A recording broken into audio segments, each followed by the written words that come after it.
Everyone good morning. কেমন আছো? আমিও রেডি হয়ে সকালে টিফিনটা করে বেরিয়ে পড়লাম কাঁচরাপাড়ার। আজকে না কি গরম পড়েছে, দুদিন আগে এতটা রোদ ছিল আমি আর ছাতাটা খুললাম না, কেন কি সামনে স্টেশন, আবার ছাতা খোলো আবার ব্যাগে রাখো। টিকিটটা নিয়ে ব্রিজে পার হয়ে চলে যাচ্ছি 2 নম্বরে। 10:30টায় ট্রেন আছে, এত তাড়াহুড়ো নেই। সকাল সকালই যাচ্ছি কেন কি কাঁচরাপাড়াতেও জানোই যারা কাঁচরাপাড়া শপিং করতে আসো, তো আমরা একদম পুজোর মুখেই কেনাকাটি করতে যাচ্ছি। আর কাঁচরাপাড়াতে একটু বেলা বাড়তে না বাড়তে এতটা ভিড় হয়ে যায় যে ঠিক করে দেখাই যায় না কোনটা কি নেবো না নেবো। এইদিকে দেখো ট্রেনটাও চলে এসেছে, 10:30টায় রানাঘাট লোকালটাই ধরছি।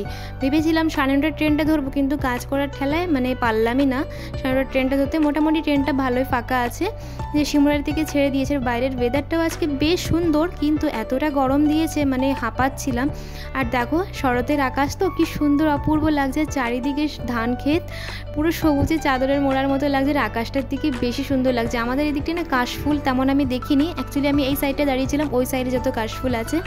তোমাদের সাথে কথা বলতে বলতে দেখো কাঁচরাপাড়াতেও চলে আসলাম। এই যে সকালের দিকটা দেখছি মোটামুটি একটু ফাঁকা আছে, তাও কিন্তু ভিড়টা প্রায় শুরু হয়ে গেছে। তো যেটা নিয়ে শপিং করব, ফার্স্টে দরকার হলো মানি। পয়সা না থাকলে শপিং করা হবে না, তার জন্য প্রথমে আসলাম এটিএম থেকে কিছু কড়কড়ে নোটটা তুলে নিয়ে এইবার লেগে পড়তে হবে কি কি কিনতে না হবে। তো আমরা যাচ্ছি প্রথমে বিমল শাড়ি সেন্টারে। আর না কাঁচরাপাড়া এই যে ব্যানারগুলো লাগিয়ে দেয় না পুজোর সময়, না ভীষণ ভালো লাগে। বেশ মনে হয় যে পুজো চলে এসে। এমনিতেও কাঁচরাপাড়া তো মনেই হয় চারিদিকে ঢাকের সাউন্ড, আর ঢাকের সাউন্ডই শোনা যাচ্ছে।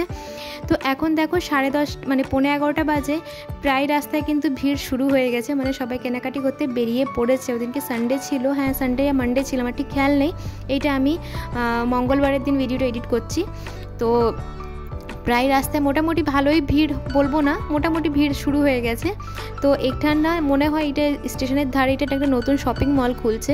সত্যি স্টেশনের ধারে হলে না খুবই সুবিধা, আর না হয় বাগমোড়ের দিকে ওই সে বিশাল অনেকটা দূর, তো যারা ওই দিকটা থাকে তাদের জন্য সুবিধা। তো বিমল শাড়ি সেন্টারে আমি প্রথমে ঢুকছি। অ্যাকচুয়ালি ব্যাপারটা হলো কি, প্রথমে আমরা শাড়ি নেব, তারপরেই আর যা কেনার আমাদের জন্য বা যার জন্য, তারপরে পরে আমি কিনবো। এখানে কিছু শাড়ির ছবি তুলছিলাম, কেন বৌদি আসেনি, তার জন্য বৌদিকে দেখানোর জন্য কিছু শাড়ির ভিডিও আমি ছবি আর ভিডিওগুলো তুলে নিচ্ছিলাম, আর বৌদিকে তারপরে আমি পাঠিয়েছিলাম। আর এই কালারটা না আমার বেশ ভালো লাগছিল, তারপরে বললাম না এই কালারটা তো আছে। তারপরে এই কালারটাই আমি কি শাড়ি নিয়েছি না নিয়েছি সেটা তোমাদের আলাদা একটা আমি ভিডিওতে দেখাবো। কিন্তু এই শাড়িগুলো না এত সুন্দর লাগছিল দেখতে। পরে দোকানদার বলল কিন্তু এখানে ভিডিও বা ফটো তোলা যাবে না, নতুন নিয়ম হয়েছে যে ভিডিও বা ফটো তুলতে পারবো না, ভিডিও কলেও কথা বলতে পারবো না, তার জন্য আমি ক্যামেরাটা ওখানেই অফ করে দিয়েছিলাম। তারপরে চলে আসলাম এই আর একটা মার্কেটে আসলাম, ওখান থেকে আমি আমার কিছু চটি কিনলাম, সেগুলো সব পরে দেখাবো। চটি নেওয়া হয়ে গেছে, নিয়ে এসে চলে আসলাম আর একটা মার্কেটে এসেছিলাম, ওখান থেকে কিছু টুকটাক বাজার করলাম বলতে জামা প্যান্ট, আমার দুটো কুর্তি নিয়েছিলাম, ব্লাউজ নিয়েছিলাম, যে শাড়িগুলো আমি কিনেছি বৌদি কিনেছে, শাড়ির ব্লাউজ নিয়েছিলাম। ব্লাউজের কালার খুঁজে পাচ্ছিলাম না, তাই যে স্টেশনের দিকে আসলাম, স্টেশন থেকে নিলাম কাঁচরাপাড়ার ঘুগনি। আর আমার সব থেকে ফেভারিট কাঁচরাপাড়ার ডোসা, ওটা না নিয়ে আমি বাড়ি যাই না।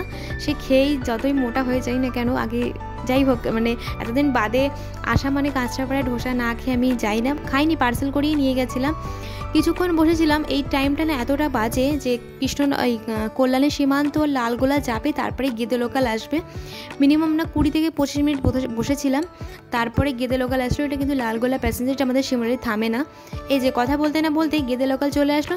চলো এবার উঠে নিই, শিমুরালি নেমে তারপরে তোমাদের সাথে কথা হচ্ছে। সবাই শুধু বাজার আর বাজার শপিং করতেই বেরোচ্ছে। দেখো দুপুরবেলায় ট্রেন থেকে নেমেই কি ভিড়। চলো সন্ধ্যাবেলায় তোমাদের সাথে আবার না হয় দেখা হচ্ছে।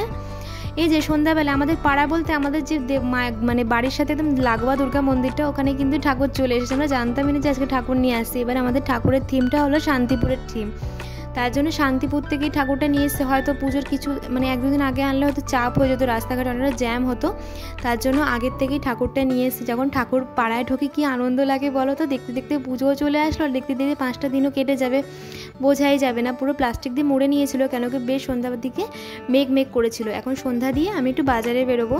আমার ব্লগগুলো তো জানোই উড়ে ব্লগ হয়, তো এই যে সন্ধ্যার দিকে আমি শাড়ির দোকানে এসেছিলাম বলে আমাদের শিমুরালিতে। এটা হয়েছিল অষ্টমীর দিনকে, প্রতি বছর মা দুর্গাকে আমরা শাড়ি দেওয়া হয় ডালায়, তো এই জন্য মায়ের জন্য একটা ঠাকুরের জন্য শাড়ি নিতে এসেছিলাম। ওই যে লাল রঙের বুদ্ধি যে শাড়িটা, ওই শাড়িটা নিয়েছিলাম। আর প্রচুর জুতো, পুজোবার প্রথম কিন্তু পায়ে হাঁটি পাপা করবে, তার জন্য ওর জন্য একটা জুতো নিয়েছিলাম। দেখো কি সুন্দর সাউন্ড হচ্ছে। 200 দাম আছে, এটা ঠিক আছে না? 200 দাম আছে, 160 টাকা। তাই কিন্তু জুতো পরে ভীষণ খুশি, দেখো আওয়াজটা চুইচুই করে হচ্ছে। তো আজকের ব্লগটা আমি এখানেই শেষ করব। ভিডিওটা কিন্তু প্রচুর হাঁটি হাঁটি পা দিয়ে আমি শেষ করব। নতুন একটি ভিডিও নিয়ে আবার দেখা হবে। সবাই ভালো থেকো, সুস্থ থেকো, টাটা।